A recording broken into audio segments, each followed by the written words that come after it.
ክብራት ተከታተልትና ኣብ ተንቤን ወረዳ ጣንቋ ምላሽ ተረኺብና ኣለና ሓደ ታሪኻዊ ዝኾነ ገዳም ክናላልዮ ክብና እቲ ተረኺብና ዘለና ቦታ ካብ ከተማ መቐለ ኣስታት 83-84 ኪሎ ሜትር ተጓዒዝና ከባቢ ኣግበ ዝርከብ ካብ ከተማ ዓብዪ ዓዲ ድማ ኣስታት 7 ኪሎ ሜትር ዝኸውን ንኣንፈት ደው ወይ ድማ ናብ ከተማ ኣግበ ሰለ ዝወስድ መንገዲ ኢና ተረኺብና ካብ ኣስፋልት መንገዲ ን10 ደቂቃ እግሪ ጉዕዞ ዘለዎ እዩ ለዛኡ ከይድናት መልክዓ ምድሪ ናይቲ ከባቢ ናይቲ ደኒ ጽባቐ ናይ ውሽጣዊ ናብ ከውሒ ተፈልፊሉ ዝተሰርሐ ቤተ ክርስቲያን ክናላልየኩም ኢና እስካዕ መወዳእታ ምክትታልኩም ምሳና ይኹን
ተከታተልትና ከም ትዝራእኹሞ ካብ ዋና ኣስፋልት ተበጊስና 10 ደቂቃ ንእግሪ ጉዕዞ ድሕሪ ምጓዓዝ ኣብ በሪ ቤተ ክርስቲያን እንዳ ኪዳነ ምህረት በፂሕና ኣለና እዚ ኣብ ተንቤን ወረዳ ጣንቋ ምላሽ ጣብያ ሸኻ ተኽሊ ዝርከብ እፅው ድንቅ ዝኾነ ፍልፍል ከውሒ ቤተ ክርስቲያን እዩ እዚ ቤተ ክርስቲያን እዚ ካብቶም ኣብ ተንቤን ዝርከቡ ፍልፍል ከውሕታት ሓደ ዝኾነ ከምቲ ዝፍለጥ ኣብ ተንቤን ልዕሊ 44 ጥንታዊ ካብ ከውሒ ተፈልፊሎም ዝተሰርሑ ቤተ ክርስቲያናት ኣለዉ ሓደሽቲ ድማ 8 ብድምር 52 ካብ ከውሒ ተፈልፊሎም ዝተሰርሑ ኣብያተ ክርስቲያናት እዮም ዘለዉ ካብቶም ሓደሽቲ 8 ፍልፍል ከውሒ ቤተ ክርስቲያናት ዝኾነ ሓደ ክናላልየኩም ዝመረጽናዮ ሎማዓንቲ እንዳ ኪዳነ ምህረት ተባሂሉ ዝጽዋዕ ኣብ ፍሉይ ቦታ ሸኻ ፍቁር እናተባሃለ ዝፍለጥ ዝርከብ እዩ 600 ካሬ ካብ ከውሒ ተፈልፊሉ ዝተሰርሐ ውሽጣዊ ትሕዝቱ እንታይ ይመስል ሒዝናኩም ናብ ውሽጢ ክንኣቲና ምክትታልኩም እስካዕ መወዳእታ ምሳና ይኹን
ስራሕ منيو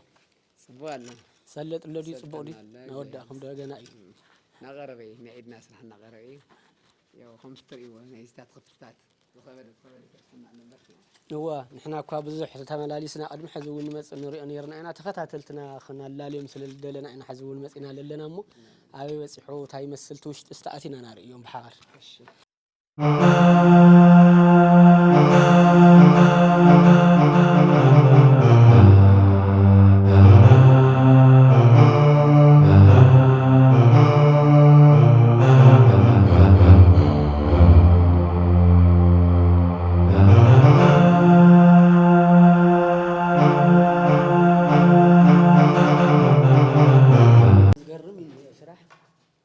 زحات سئلتات النيو ورصا ورصات النيو لنا صفحاته وين زبلت بتاع مسفحيو اسكي كاب صراحته خندي لا كل عندي كاريمات 600 حق كاري 600 وقد ما زمسينا عقلنا ينيرنا هم مخانينا نفلتي كاي توسخ يا صفحات هاي كاوي وسخنا ناي وشتي قرصي خالي عمدتات سئلتات خبت زرع زله او ناوزي وشتي بي معلنا بيت سلس بيت صمل ما يسالس يصلو تزي خول مستقر مستخخالي نمبر كاوسخم تريو ناوزي صفحات يوسخنا مستخخال طرحنا زورنا لنا نرايو شني صبو صبو زيوم أسدنا أزخونه نيمي تاكين مثل فقر ولدا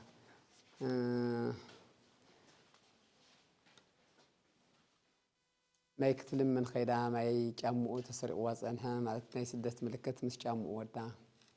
سألكم ما يوهاون بهك وهاقول كل ولي أسعين زور قصتها جمعنا ولدا إيزي ياو ببدر قصي سدت قرتلا نيبي تاكين ياو قدس قبيلنا قدس ميكائيل كم زلوا وبيهوت استنفاس زلوا يمثل نايب تفطر بمن زوصيو قدس جبريل أنانيا وعزاريا ومسألة بتنسات من هالو كوص من هالو زبارخهم جزيئيو نايب على تفطر تقدل أكم زينيهم يجيم نيا أمكم عرفمان أديخاتكم وحستبق أني أتكم كلكم تلا بيمان وسقام خوينهم كبخي تلو لنجنس يبهال عقيتاون إذا أنا يقول لك وقت ترى زلا ناجي الأملاك بلا تعرف تسائل اللي زو على مسكالي كم زلوا يسوع نازراوي نقول سعود زي الصحفة تبرسون الله كم زلوا توارث مالتي أسمع الدامون كم زلوا بهوته أبقر مسكال هم نبرة أسمع الدام يا زي رأسي زيون تسأتون قد ملائكة ليك ملائكة قدس ميكائيل أما أسرو سنيو لسانيا يقول أبدا تنقصو استرائيل ليو كل أنتم نجر ميزانو الباساتو مقوم يسيفو خارو كل أنتم نجر اليوم تسأتوا نجد ملائكة مسيفو مسخنفو من الرئيس اللون زيا بحدا جرنا مالتي ساجرنا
ተከታተልትና ከም ትዝራእኽሞ ትውሽጣዊ ጽባቕኡ ብጣዕሚ ዝገርም ርኢኻዮ ዘይጽገብ ዘይምነው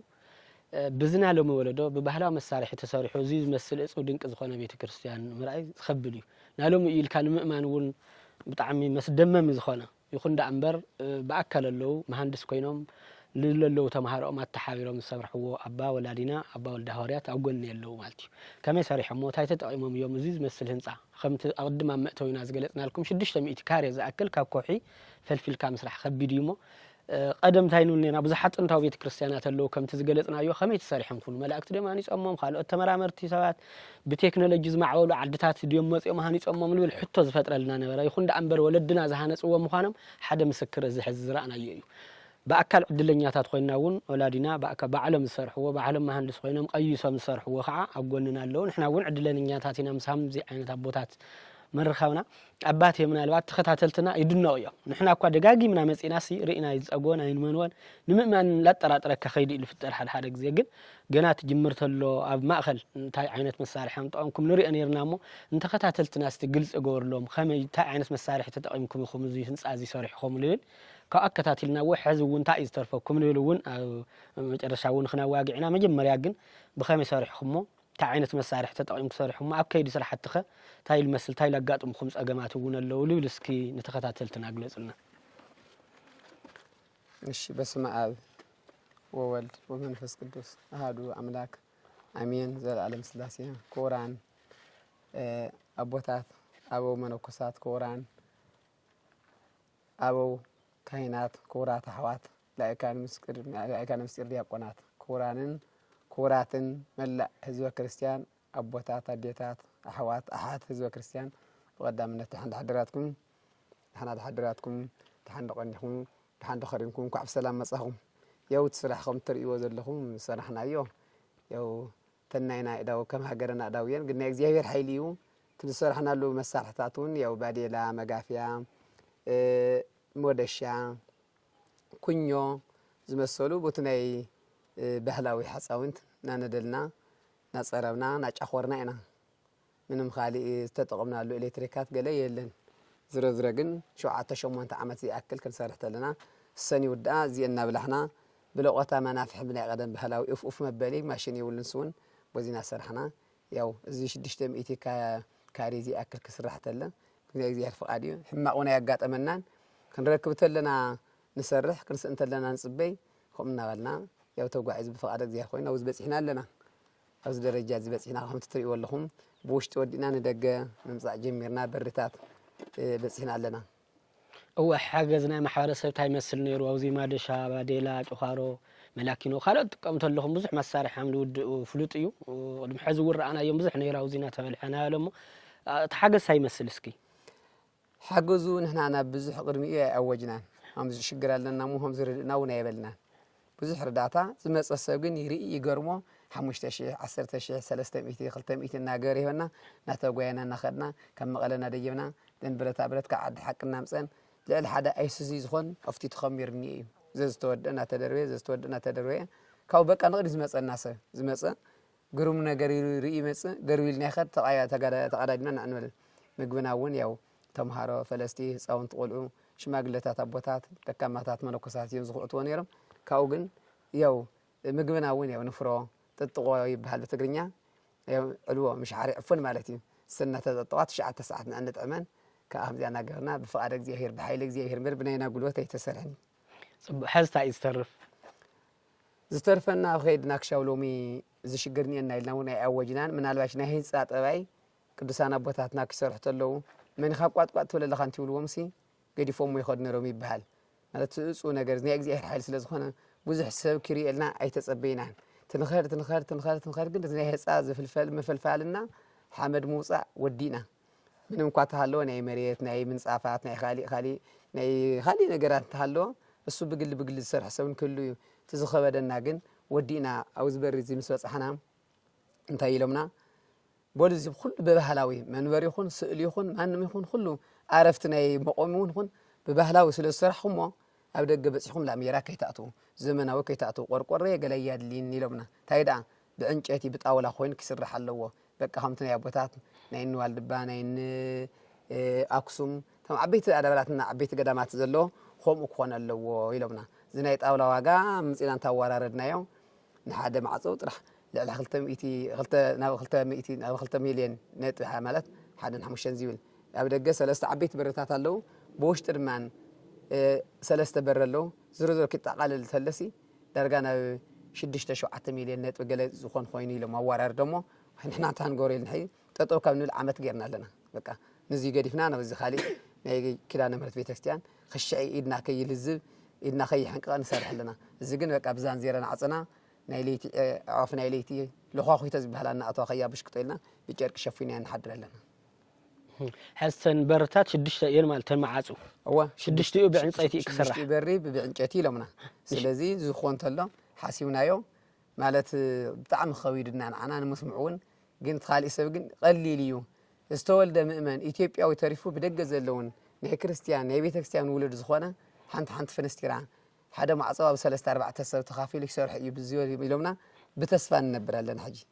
እስካዕ ሀዚ ልጀመረ ሓንቲ ማዕፀው አይ አጀኹም ክንሕግዘኩም ኢና ክንሕዚና እምበር ናይ ሓደ ማዕፀው ዋጋ ክሕዚ ዘለና ሰብ ዝመፀ የለን ግን ፍለጥረት ኮልና ሓንቲ ማዕፀው ዋጋ እንደهم ዝኾነ ንሓንቲ ንዘናይ በረኒዋ ብዘይ ዝዓብይ ናይ ማእኸል የገድፍካ زين بدك أنا سيمتاونا من يدك توعتي زي المعتون هي نحنتس ناو كلتا مليون قلا ودي لمنا بيانستن اسبلا حدا نتحم مشتغلك ودعاني لمنا تعنصيت هاي يركب خول من الوقت حجزوا الخول أكلات ون كركب خول اليوم عدي يركب ده تمعص وجنزه وكان معداك سخينه يركب خول ده هم أيلهم ون لحتى سبعة يسأني ما جلس السن أنصتي زماننا تفلسفتي نيتو أولاد السر سبعة أنتي أستراليا يخون ويكع وانزع أخو يخون ويدمع ويرا لمن يرم قلنا أخو أتيهم زدرق أخو يخون لمنا السؤال سبعني لمو ولا وانت يقوم لنا درق نيو مريض نحزنا أنا جنزب زياد الليمبر نيجي لهم زحازو السراتون يو واجا جني تخافلن واجا وصيهم هون عمون جنزب هاليو قد تغنى مسألكم لمنا نيرم أنا حسرت جنزبي تتوابل نازل هاي لذي تنوان حز قدمي أزار ليش دشت مع صيان مالتي سلسنا بيت مقدس سلسنا قاعتنا يدق مالتي خالي ختاي إني أكاوز بتوسع هاو خبر وسينا السوس أنا حجرنا من يعطو نعسرت مع صو تشعت عصيخة حدا أنت تخافيتو درجة زي تعصو خم مالتي النبر زي مسوس أنا تري وزن لهم زخابين إميلا بملو زي كان بالعلي بزح سبب الخوين زياد حن زي وردو حجال لبزي زي بوتا زي كنت مدمي دزلنا يا بوتا زي مول السد يلو بتندينو كركري تأسيبهم كورن تأسيرو بدن بي أو دم هرتو تسفح فيك تبرنوا عرضي تري لهم زعمان ودي أني جاني يستخلنين زي كنت حلاي تمدمي دو تخك الخوينو على دخلت 3 حزبي بدن بي أو دق خوينو كسمع ندلي زكول ولي جانا بوشتنا أنا ودعنا مثلا يعني نمبر نبدأ جمع جنا يجمرنا جنا وزجن بزح تندينوتات كادلي النايم صبوا حدا أحواتنا نبي تكستيان زخون الصلاة نبي تكستيان كل زين يدوم ناس ندور زموتهم أحوات تايو اليوم أتوي قام قاسي تقريني أن هون سيدنا تفقنا مو بتقام قانا وانتزقل الناس نحنا ونشتي بستخع لنا نبي تكستيان تقر قرص لزخون الناس لزول زلو نعتمون يو بقام قا تقريني بأمارنيان إشتي بتنخ لو كل تفتف كنود نا وجنوشياتشن تكتايوش مالت بإثيوبيا وسطنا بوج ያላችሁ እንግዲህ ይህን ደስ የሚያሰኝ ዳግማዊ ላሊበላ የሆነው አስደናቂ ውስጥ ገብታችሁ ስታዩት በሰው እጅ የተሰራ የማይመስል አስደናቂ የሆነውን ህንጻ ቤተክርስቲያን 600 ካሪ ገብተን ያንን ካለንበት ዝግ ድንጋይ ነበረ እና በእግዚአብሔር ኃይል ተፈልፍሎ ገብተን ይህን ያህል ተሰርቶ ከሞቶ በላይ ምሰሶ ያለበት ቤተክርስቲያን ሲሆን ሁለንተናው ነገር ያው የመቅደሱም ቢሆን መንበረ ታቦቱም ቢሆን አርባዕቱ እንስሳም ቢሆን አጋዕዝተ ስላሴም ቢሆን ሁሉ መንበሩ ተገዝቶ የሚገባ የነበረ በስዕል በዚያ ተቀርጾ በድንጋይ ተቀርጾ የሚገኝ ነው። ስለዚህ እኛ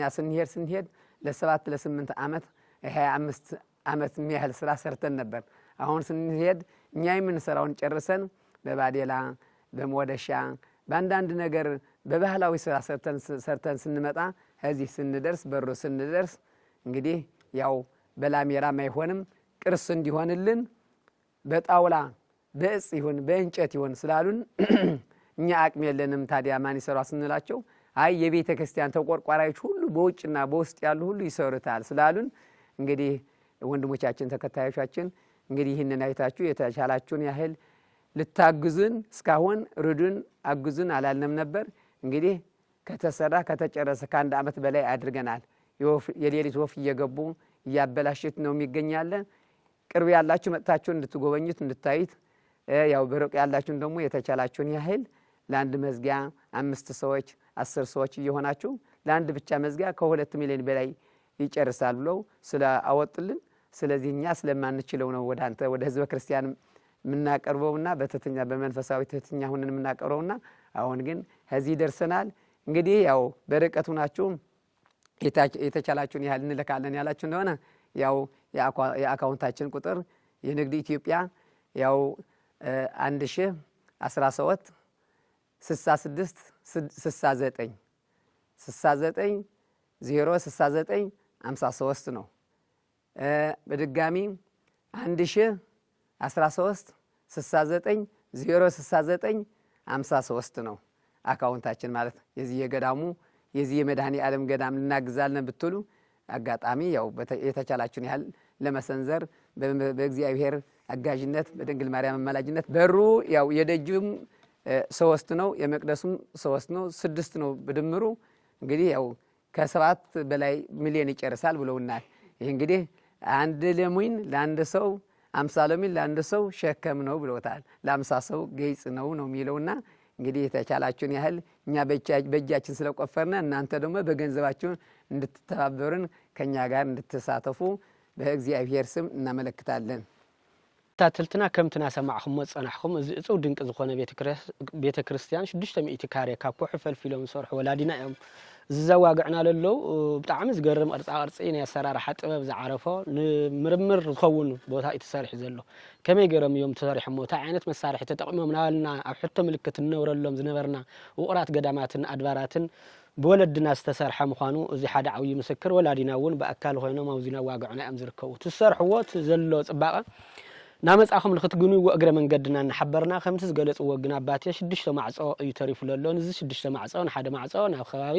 2 ሚልዮን ከም ዝውድኦም ዝገልጽና ኣለዉ ከምቲ ዝበልዎ እዚ ኸውሒ እዚ ብላሜራ ብቆርቆሮ ክዕጸው የብሉን እዚ ዝመስል ጥበብ እዚ ዝመስል ሓድጊ ቅርሲ ንውሉድ ወለዶ ክሓልፍ ዝኽእል ሰሪሖም ከምቲ ዝበልዎ ብዕንጸት ክኸውን ክኽእል ኣለዎ ጥንታውነቱ ክጠፍእ የብሉን ባህላዊ ኣሰራርሑኡ ናይ ወለድና ጥበብ ኣብዚ ክዓርፍ ክኽእል ከምቲ ዕሪፎሞ ዘለዋ ኮሒ ኣብቶም ማዕጾ እውን ክስራሕ ክኽእል ኣለዎ ስለዚ ኣብ ደገና ውሽጥን ኮይንኩም ትከታተሉ ዘለኹም ወገናትና ንሓደ ማዕጾ ንሓደ ሰብ ክኸብድ ይኽእል እዩ 5-10 ናኾንኩም ተሓጋጊዝኩም ዓቕምኩም ዝፈቐደ ሓጊዝኩም እታ ኣቦና ወላዲና ሓሲቦሞ ዘለዉ ንውሉድ ካርክብዎ እዚ ኩሉ ተማሃሮኦም ሒዞም ሃምኦም ዝበሉ መነኮሳት ሒዞም ሃኒፆሞ ዘለዉ ናይ መወዳእታ እውን ንሪኦም ትና ገንዘብ ኮይኑዎም እዮም ሕዚ ዝሓቱ ለለዉ ትብግልወቶም ዝሰርሕዎ ብዓቕሞም ዝፈቐደ ዝሰርሕዎ ወዲኦም እዮም ዘለዉ ስለዚ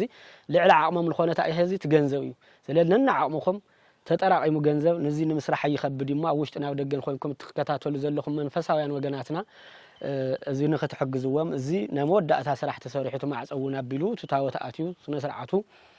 ዝኽበረሉ ዓብዪ መስሕብ ቱሪዝም ኮይኑ እውን ጥራሕና ትግራይ ተይኮነስ ንሃገር ካኽርዕ ዝኽእል ሃፍቲ ተሰሪሕ ለሎ እዚ ዓብዪ ቅርሲ ተሰሪሕ ለሎ እሞ እዚ ክንክትሕግዙ ኢና እቲ መልእኽትና ሃምና መሓላልፍ እንደሊ ምናልባት ኣብ መወዳእታ ኣባቴ ክትብልዎ ትደልዩ ሓሳብ ዕድል ተክበኩም ናይ መወዳእታ ትብልዎ ትደልዩ ተመሓላልፍዎ ትደልዩ መልእኽቲ እዛ ተሓላልፎ ናይ መወዳእታ ሓሳብ እንታይ ድዩ ሓደ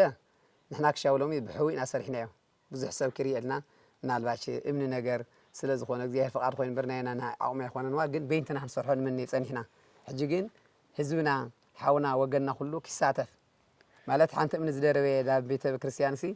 በረከት ኣለዎ ስለዚ ይብል ካብኡ ግን ኣነ ሓንቲ ግን እንታይ ይደሊ ታወት ከይኣተወ ኣብ ውሽጢ ቤተ መቅደስ ዘሎ ቅርሳ ቅርሲ ታሪካዊ ቅድስት ቤተ ክርስቲያን ትእዝዞም ሕገጋት ዘለዎም ስእልታትን ቅርስታትን ኣርባዕቱ እንስሳ ምስ ፍቁር ወልዳ መንበረ ታወቱን እግሩ ረጊጹ ርእሱ ረገጸ እቲ መቅደሱን ተዘዋሪ ኩሉ እንትኑ ነገር ብስነ ስርዓት ኮይኑ ምስራቃዊ ሕጊ ኩሉ ተሰሪሑ እዚ ግን ቅድሚያ መጽኹም ተትሪእዎ እውን ደስ ይብለኒ ኣቀረባ ዘለኹም ሰባት ካልኣይም ሰዓተና ንኢድየማ ክትኣቱ ተለኻ 5-6 ሜትር ሰዓተና ናይ መድኃኔ ዓለም ጸበል ወጽዩ ብዙሓት መካናት ወሊደን ብዙሓት ለምጻማት ነጽዮም ለምጽ ዝወጾም በዛዓድ ዝጀሚሩ ክሻው ሸብራያ ሸብኣጎ ዘሎ ለምጻማት ዝድሓኑን ኣሎ ኣብ ጸበል ኣባዕሉ ጋና በዚ 5-6 ዓመት ይወጽዩ ማለት ብዙሓት ይኾን ሽንጥረ ኮይኑ ብላዕል ኾን ገቢ ዝኸይባል ብጎድኒ ደረቕ ምን ኾይትናት ንወጽእ ትንኸድ ቦራዒሉ ጸበል ወጽዩ ተቐቢእኻዮ ለምጽ ዝያንጽህ ሰቲኻዮ መካናት ዝያድሕን ካልእ ክንደይ ዝተፈላለዩ ደውያታት ስለ ዝፈወሰ ዛርከበውን ወጽዩ ተዝሪኦ ካብ ወሬ ብዓይንኹም ወጽኹም ተትሪእዎ ደስ ይብለኒ ነይሩ